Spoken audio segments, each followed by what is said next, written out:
Η ανακοίνωση αυτή αφορά τη γεωργική αποκατάσταση των παλινοστούντων προσφύγων που πραγματοποίησε η ελληνική διοίκηση Σμύρνης μετά τη συνθήκη των Σευρών, όπως μετονομάστηκε τότε η Υπάτια Αρμοστία Σμύρνης. Εκτός από το αρχαιακό υλικό του Υπουργείου Εξωτερικών, των Γενικών Αρχείων του Κράτους, της Εστίας Νέας Σμύρνης, του Αρχείου Ελευθερίου Βενιζέλου, χρησιμοποιήθηκε και ένας φάκελος της Υπάτιας Αρμοστίας Σμύρνης που περιήλθε στο ΕΛΙΑ με αγορά το 2003. Με δημοπρασία δηλαδή. Φαίνεται ότι κάποιος το είχε στα χέρια του, κάποιος απόγονος προφανώς μετά την μικρασιατική καταστροφή, δεν το πέταξε και με δημοπρασία το πούλησε στο ΕΛΙΑ.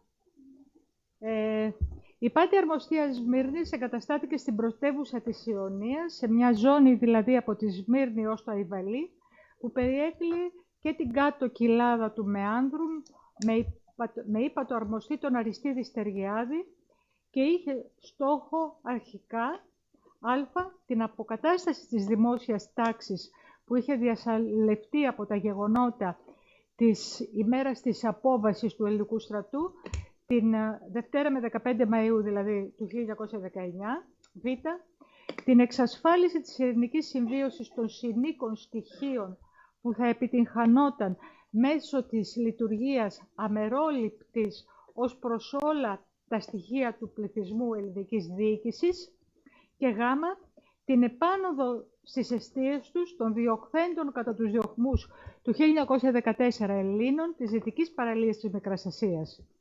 Για το λόγο αυτό, μεταξύ των 10 διευθύνσεων που είχαν ιδρυθεί από την Υπάτια Αρμοστία, οι δύο αφορούσαν τους πρόσφυγες, δηλαδή το Τμήμα Παλινόστησης και Εγκατάστασης Προσφύγων, οι οποίοι είχαν εκδιωθεί το 1914 με διευθυντή το Γεώργιο Ξινόπουλο και η Διεύθυνση Προσφύγων με διευθυντή αρχικά το Χρήστο Ροϊλό και αργότερα το Χρήστο Νοστράκη. Ένα από τα πρώτα έργα της Υπάτιας Αρμοστίας ήταν να βοηθήσει την επανεγκατάσταση των χιλιάδων Ελληνοορθοδόξων που είχαν εξαναγκαστεί να αφήσουν τα σπίτια τους κατά τους διωγμούς του 14 με 16 και να βρουν καταφύγιο στην Ελλάδα. Οι διωγμοί του 14 περιγράφονται στις 40 εκθέσεις που συνέταξε ο Μητροπολίτης Σμύρνης Χρυσόστομος και απέστειλε στον Οικουμενικό Πατριάρχη Γερμανό Πέμπτο, με τις οποίες καταγγέλλονταν οι βιοπραγίες των Τούρκων στη Μικρά Ασία. Οι επιστολές αυτές βρίσκονται μέσα στο αρχείο του Χρυσοστόμου Σμύρνης που εξέδωσε η Εθνική Τράπεζα της Ελλάδος πριν από μερικά χρόνια. Συγκεκριμένα με τις επιστολές αυτές καταγγέλλεται η απέλαση 40 περίπου προκρήτων υπηρετών εμπόρων της Σμύρνης, το μποϊκοτάζ εναντίον των χριστιανών σε όλη την ακτή της Μικράς Ασίας και κυρίως σε επαρχίες Φιλαδελφίας και Εφέσου, οι διαδόσεις περί γενικής σφαγής των χριστιανών, οι απειλές, η ύβριση, οι καταδιώξεις, οι τραυματισμοί και φόνοι που πραγματοποιούσαν τα όργανα της εξουσίας, η αποστέρηση της περιουσίας και της ασφάλειας ζωής, οι επιθέσεις βασιβουζούκων σε τσιφλίκια, η διαπαγή ζώων, τα επανειλημμένα περιστατικά φόνων, οι επιθέσεις από στήφη ενόπλων Τούρκων χωρικών στην περιοχή της Μενεμένης και της Φώκιας, ενώ ήταν αδύνατη η εκδίωξη των μουσουλμάνων μεταναστών, οι οποίοι κατέλαβαν τις χριστιανικές περιουσίες, γεγονότα που οδήγησαν στον οικειοθελή, σε εισαγωγικά, εκπατρισμό χιλιάδων ομογενών από τις επαρχίες Κρίνης, Εφέσου, Φιλαδελφίας, στις οικίες των οποίων εγκαταστάθηκαν μετανάστες μουσουλμάνοι. Πολλοί από τους χριστιανούς κατοίκους, όπως αυτοί που κατάγονταν από τη Μενεμένη, πανδημία έφτασαν στο σιδηροδρομικό σταθμό για να μεταναστεύσουν στη Σμύρνη, όπως μετανάστευσαν στη Σμύρνη και οι κάτοικοι του Μπαλούκ και Σύρ, Σώμα και άλλων χωρίων κατά μήκον της σιδηροδρομικής γραμμής, ενώ οι κάτοικοι των Καραβούρνων έφευγαν προς όλες τις κατευθύνσεις. Η ίδια εικόνα των διώξεων εις βάρος των χριστιανών που αποδημούσαν από τον τόπο καταγωγής τους καταγράφεται και στις υπόλοιπες επιστολές, ενώ ο Χρυσόστομος αμφισβητούσε την ορθότητα της απόφασης της Μεγάλης Εκκλησίας να συγκρατηθούν και να εμποδιστούν οι χριστιανοί από την έξοδο. Και όπως γράφει αλλού, πρόθεση της κυβέρνησης ήταν να ερημωθώσει μόνον τα παράλια όπου δέσποζε το χριστιανικών στοιχείων και ήνθη το εμπόριον, η υφή και σύσταση των παραλίων αυτών πόλεων να αλλαγεί και από χριστιανική να γίνει μουσουλμανική. Χωρίς άλλο η αλλαγή αυτή θα πραγματοποιείται με την μαζική εγκατάσταση στις εγκαταλελειμμένες οικίες των χριστιανών μουσουλμάνων προσφύγων. Αλλά και από την αγόρευση του Εμμανουήλ, βουλευτή Σμύρνης της Οθωμανικής Βουλής, στη συνεδρία της 24ης Ιουνίου 1914, έχουμε ανάλογες πληροφορίες. Ο Εμμανουηλίδης, λοιπόν, κατήγγειλε στη Βουλή ότι οι διώξεις που εφαρμόστηκαν εναντίον του χριστιανικού στοιχείου των μικρασιατικών παραλίων είχαν ως αποτέλεσμα την μετανάστευση στην Ελλάδα 150.000 ομογενών, στις οικίες των οποίων εγκαταστάθηκαν μουσουλμάνοι πρόσφυγες, ενώ άλλων η ακίνητη περιουσία επρόκειτο να απολυθεί επ' ονόματι της κυβέρνησης. Περισσότερα στοιχεία για τον αριθμό των εκτοπισθέντων έχουμε από την έκθεση του Γενιδουνιά, υπαλλήλου της ελληνικής διοίκησης, που ηγείτο της καταμέτρησης του πληθυσμού, από την οποία προκύπτει ότι απεμακρύνθη τότε από το 1913 και εντεύθεν διεξαναγκασμού εις εκπατρισμών ή απελάσεως εις Ανατολήν, ελληνικός πληθυσμός 180.827 ατόμων, εκ μόνης της περιοχής της μετέπειτα ζώνης της συνθήκης των Σευρών και 40.663 άτομα εκ των προσβορών και νότων παραλίων των εκτός της ζώνης ταύτης ομόρων περιοχών, Αδραμητίου, Κουσάνταση, Σοκίων, Μεάνδρου κλπ. Από τους παραπάνω 180.827 απελαθέντες Έλληνες εκ της περιοχής της διοικουμένης ζώνης Σευρών είχαν παλινοστήσει μέχρι τον μέσον του 1921 περί τα 114.000 άτομα ή κατά την έκθεση του Ξινοπούλου 126.000 μέχρι 1η Πρώτου 1921. Πρέπει εξάλλου να ληφθεί υπόψη ότι πέραν αυτών των προσφύγων δημιουργήθηκαν προβλήματα στη διοίκηση και από τους πρόσφυγες από το εσωτερικό της Μικράς Ασίας, που συνέρεαν στην κατεχόμενη ζώνη κατά τη διάρκεια των επιχειρήσεων του ελληνικού στρατού και που έφταναν τις 64.500 κατοίκους και για τους οποίους η διοίκηση δαπάνησε 850.000 δραχμές. Επιπλέον πρόβλημα αποτέλεσε μετά τη βίαιη απομάκρυνση των Ελλήνων από τα παράλια του Αιγαίου κατά το 1914 και μετέπειτα, ο επικισμός των περιοχών αυτών, όπως είπα και νωρίτερα, με την εγκατάσταση μουσουλμάνων που προέρχονταν από άλλες περιοχές, συνολικά 53.000 ατόμων. Το έργο της παλινόστησης των προσφύγων ανέλαβε η Διεύθυνση Δημόσιας Υγείας και Αντιλήψεως και ειδικά το τμήμα της παλινόστησης των προσφύγων, το οποίο χάρη της εύρυθμης λειτουργίας του ίδρυσε υπηρεσίες ή διαφορετικά αντιπροσωπείες σε πόλεις όπως η Βάλια, η Μαγνησία, το Αξάρι, το Αηδίνη, το Νασλή, η Προύσα, το Αδραμήτιο, η Κρίνη, οι οποίες με την βοήθεια των σε αυτών υπαρχόντων σωματείων ανέλαβαν να ενημερώσουν την κεντρική υπηρεσία για τις ανάγκες των παλινοστούντων και να οργανώσουν την παροχή άμεσως βοήθειας σε αυτούς. Μέσα στα αρχεία υπάρχουν αυτές οι εκθέσεις των διαφόρων αντιπροσώπων. Τόσοι αυτά υποστήκαμε, τόσες οικίες κατεστραμμένες, τόσοι μουσουλμάνοι πρόσφυγες, υπάρχουν στοιχεία.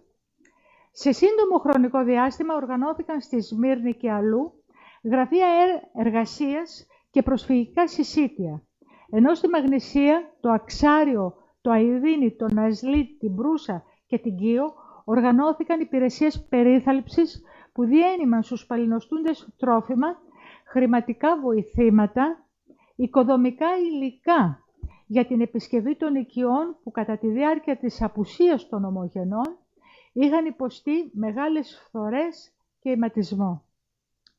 Παράλληλα, οργανώθηκε η ιατρική υπηρεσία και ιδρύθηκαν 6 ιατρεία που προσέφεραν ιατρικές υπηρεσίες και διένυμαν φάρμακα. Όμως, το σημαντικότερο τμήμα των εργαστηριών του τμήματος αυτού αφορούσε την αποκατάσταση των προσφύγων, τη γεωργική αποκατάσταση των προσφύγων, δεδομένου ότι το μεγαλύτερο τμήμα των παλινοστούντων ήταν αγρότες. Η παλινώστηση και εγκατάσταση των 126.000 και πλέον μικρασιατών προσφύγων κατά το πλείστον απόρων εις τας εστίαστον, αφόν απεμάκρυνε τούτους απεινής και άγριος διωγμός των Τούρκων, αρξάμενος από του έτους 1914 και καθ' όλη τη διάρκεια του πολέμου παραταθής, είναι μία από τα λαμπροτέρα σελίδας της ελληνικής διοίκησης της Μικράς Ασίας, γράφει στην έκθεσή του ο τμήματάρχης της Υπάτης Αρμοστίας Γεώργιος Ξινόπουλος, ο οποίος και επισημαίνει τις δυσκολίες που αναγκάστηκε να αντιμετωπίσει η ελληνική διοίκηση. Λέει μάλιστα κάπου, τώρα το θυμήθηκα, ότι δεν πρέπει να κρίνεται η προσπάθεια μόνο από το αποτέλεσμα, γιατί υπήρχαν παράγοντες που ανέστελαν τις προσπάθειες που κάναμε για την αποκατάσταση των προσφύγων. Οι δυσκολίες αυτές δημιουργήθηκαν εξαιτίας της εγκατάστασης στα κτήματα των εκδιωχθέντων ομογενών Οθωμανών προσφύγων, οι οποίοι προέρχονταν από τα Βαλκάνια και τη Μακεδονία, όπου η αμπελουργία και η ελαιοκομεία ήταν άγνωστες, με αποτέλεσμα να παραμεληθεί η καλλιέργειά τους. Εξάλλου, δεν ήταν σπάνιες οι περιπτώσεις που ελαιόδendρα κόπηκαν για να χρησιμοποιηθούν ως κάψιμη ύλη. Τα κτήματα αυτά που εγκαταλείφθηκαν ακαλλιέργεια επί σειρά ετών μετατρέπηκαν σε χερσότοπους, στους οποίους βρήκαν καταφύγιο άγρια ζώα. Η ελληνική διοίκηση κατέβαλε μεγάλες προσπάθειες για την αναθέρμανση των καλλιεργειών, λαμβάνοντας μια σειρά μέτρα όπως εμπέδωση της ασφάλειας στην Ύπαιθρο, αφού μόνο στο νομό Αηδινίου, σύμφωνα με έκθεση του 1921, οι φυγόστρατοι ληστές υπολογίζονταν σε 80.000. Παροχή γεωργικών δανείων ύψους 20 εκατομμύριων δραχμών, που χορηγήθηκαν από την Εθνική Τράπεζα της Ελλάδος με την εγγύηση του ελληνικού κράτους και χαμηλό τόκο 6%. Σε 16.136 άτομα κατοίκους των περιφερειών Κρίνης, Κιδωνιών, Καραβούρνων, Περγάμου, Φωκών, Μενεμένης, Παραλίας Σμύρνης, Βριούλων, Αξαρίου, Μαγνησίας. Διάθεση 2.850 αμερικανικών αρώτρων διαφόρων τύπων αξίας 570.000 δραχμών στις περιφέρειες Κιδωνιών κτλ. Παροχή δανείου σπόρου κρυθής 235.291 οκάδων και σπόρου σίτου 250.000 οκάδων συνολικής αξίας 743 δραχμών στους πτωχότερους αγρότες των κατεξοχήν γεωργικών περιοχών της Περγάμου και των Κιδωνιών. Ενώ σε άλλες περιοχές όπως την Πάνορμο, το Αφιόν, το Δωρήλαιο, το Ουσάκ, το Σιμάβ και αλλού, εκτιμήθηκε ότι η σπορά των χειμερινών προϊόντων του έτους 1922 υπελήφθη σημαντικά αυτής του προηγουμένου έτους, με αποτέλεσμα να δοθούν οδηγίες περιορισμού των επιτάξεων κτηνών και απαγόρευσης επιτάξεων δημητριακών και οσπρίων. Μεθοδική καταδίωξη σαρουραίων, ακρίδων, αγριοχείρων και άλλων επιβλαβών για τη γεωργία ζώων. Καταπολέμηση διαφόρων παθήσεων όπως περονοσπόρου και οειδίου και παρασίτων των φυτών μέσω της εισαγωγής θηικού χαλκού και θείου. Καταρτισμός φυτορίου αμερικανικών φυτών αμπέλων και δωρεάν διάθεση κλιματίδων που θα αντικαθιστούσαν τα καταστραφέντα από περονόσπορο ντόπια αμπέλια. Ίδρυση κτηνιατρικής υπηρεσίας με σκοπό την καταπολέμηση της επιζωοτείας που μάστιζε τον ομό. Όμως, καθώς ο προγραμματισμός των εργασιών της υπάτης αρμοστίας δεν αφορούσε μόνο την κάλυψη των τρεχουσών αναγκών, αλλά και τη θεμελίωση ενός έργου που θα κάλυπτε τις ανάγκες του υποελληνική διοίκηση πληθυσμού, αρχικά της προσαρτησμένης στο ελληνικό κράτος ελληνικής Σμύρνης, λήφθηκαν επιπλέον μέτρα όπως διάδοση της μηχανικής καλλιεργίας, που ήταν σχεδόν άγνωστη από πριν την περίοδο της ελληνικής κατοχής, δια βενζιναρότρων motoculture. Η ελληνική διοίκηση εισήγαζε βενζινάροτρα ήδη από το πρώτο έτος της εγκαθίδρυσής της. Ο Στεριάδης απέδιδε τόσο μεγάλη σημασία στο θέμα, ώστε με τηλεγράφημά του από τη Σμύρνη πληροφορούσε τον Βενιζέλο, ο οποίος βρισκόταν στο συνέδριο της Ειρήνης στο Παρίσι, ζήτησε εξ Αμερικής δείγματα και τιμάς κοινών αρώτρων και βενζιναρώτρων, μετά αποστολής υποεργοστασίου ολίγων εργατών δυναμένων να διδάξωση χρησιμοποίηση βενζιναρώτρων. Πρόσεξεν ως Αμερικής με υποσχέθη ευγενή μεσολάβησή του. Είναι απαραίτητο να εισαγάγομεν εντάφθα τάχιστα βενζινάροτρα, ή να εντείνομεν παραγωγήν και αντικαταστήσομεν έλλειψη χειρών. Παραλλήλως, διαμικράν ιδιοκτησίαν δεν προμηθευτόμεν ικανών ποσών συνήθων αρώτρων και τούτον ή δυνατόν εξ Αμερικής διαπαραγγελίας, αμέσως διδομένης, χάρη πολιτικής σκοπιμότητας, έχω λόγους να προσέχω εντάφθα. Εξάλλου, σύμφωνα με τον Ξινόπουλο, σχετικά σύντομα, ύστερα από την κινητοποίηση της αρμοστίας, σε διάστημα δηλαδή 2 ετών, εκτός των βενζιναρώτρων του δημοσίου, λειτουργούσαν και περίπου 25 ιδιωτικά. Όμως η υπάτη αρμοστία δεν περιορίστηκε στην προμήθεια εξοπλισμού, αλλά με σκοπό τη μεγαλύτερη διάδοση της μεχανικής καλλιέργειας, motoculture, ίδρυσε αγρότημα υποδειγματικό, ferm model, με σχολείο μηχανικής καλλιεργίας, στο οποίο προσέρχονταν οι γεωργοί και μάθαναν τη χρήση των βενζιναρώτρων και άλλων μηχανικών μέσων καλλιέργειας. Το σχολείο, όπως και τα μηχανήματα, βρίσκονταν στο αγρόκτημα Κορφάδι, στο Τεπέκιο, κοντά στο Τούρμπαλι, σε κτήμα του δημοσίου έκτασης 300.000 περίπου στρεμμάτων, δηλαδή 30.000 εκταρίων. Στο σχολείο αυτό λειτουργούσε συνεργείο αποτελούμενο από μηχανοδηγούς της παλιάς Ελλάδας, μου επισημαίνουν δικαίως την ώρα. Την αξία της ίδρυσης του αγροκτήματος αυτού εκθεάζει ο Άρνολτ Τόιμπι, ο οποίος σπανίως στο βιβλίο του που είναι γνωστό το δυτικό ζήτημα μεταξύ Ελλάδας και Τουρκίας, έχει καλό λόγο να πει για τους Έλληνες, ο οποίος επισκέφτηκε το αγρόκτημα και κατέγραψε τις εντυπώσεις του. Αναφέρεται στην επαφή του με τον διευθυντή, έναν Φραγκόπουλο, ο οποίος έφερε μαζί του 2 παλαιά τρακτέρ που επισκέβασε και κατόρθωσε να θέσει σε λειτουργία το αγρόκτημα. Το έργο της αποκατάστασης των προσφύγων, όμως θα ήταν αδύνατο χωρίς την ίδρυση του υποκαταστήματος της Εθνικής Τραπέζης.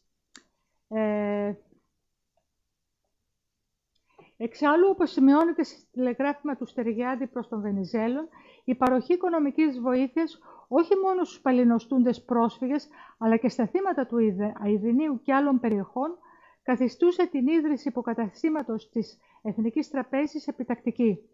Η διοίκηση της Εθνικής έστειλε το 1919 το Γενικό Επιθεωρητή Αλέξανδρο Κοριζή στη Σμύρνη για να εξακριβώσει αν οι συνθήκες ήταν κατάλληλες για την ίδρυση υποκαταστήματος. Και πράγματι, λίγο μετά την απόβαση των ελληνικών δυνάμεων, ο Αλέξανδρος Διομήδης, συνδιοικητής της Εθνικής Τραπέζης, επικοινώνησε τηλεγραφικά με τον Βενιζέλο για το θέμα αυτό, τονίζοντας ότι η δημιουργία υποκαταστήματος ήταν απαραίτητη.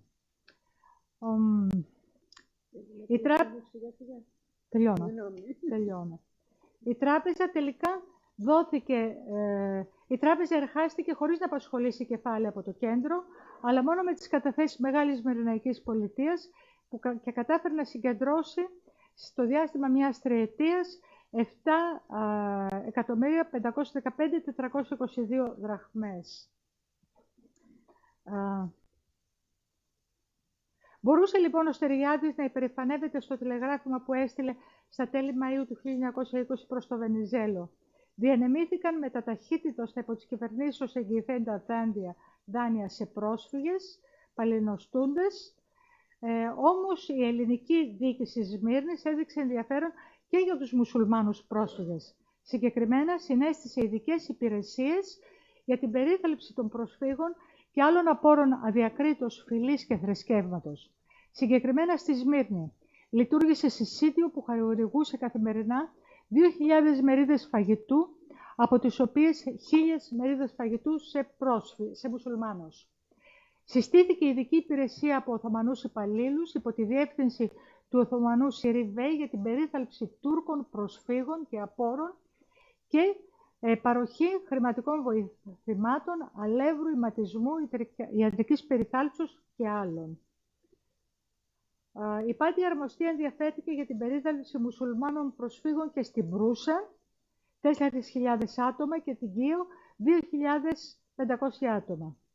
Ο Στεριάδης ασπαζόταν ένα θετικό όραμα ελληνοτουρκικής συνεργασίας και ελληνικής κοινωνικής αναγέννησης. Εξάλλου, σύμφωνα με τη συνθήκη των Σευρών, η περιοχή της Σμύρνης θα έμενε υπό την ονομαστική τουρκική κυριαρχία για 5 χρόνια, θα κυμάτιζε η τουρκική σημαία και οι συναλλαγές θα πραγματοποιούνταν με τουρκικές λίρες, με ελληνική διοίκηση. Στο τέλος αυτής της περίοδου θα την προσαρτούσε η Ελλάδα, αν το αποφάσιζε η τουρκική Βουλή ή ένα δημοψήφισμα.